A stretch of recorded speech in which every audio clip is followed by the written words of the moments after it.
Pertempuran di dekat Kurahovo, tentara Rusia hancurkan kendaraan lapis baja personel Ukraina. Tentara Brigade Kelima Angkatan Bersenjata Donetsk di pinggiran timur wilayah Kurahovo menetralkan pengangkut personel lapis baja M113 buatan Amerika Serikat.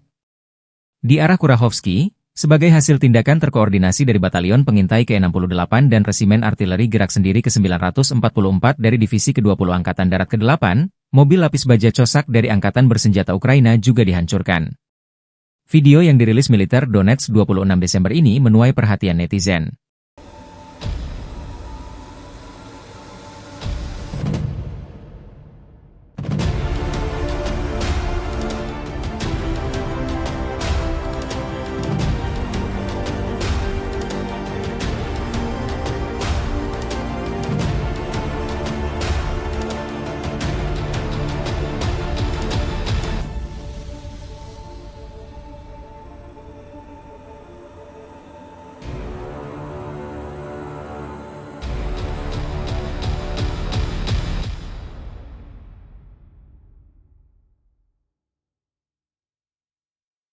Download Tribun X sekarang, menghadirkan lokal menjadi Indonesia.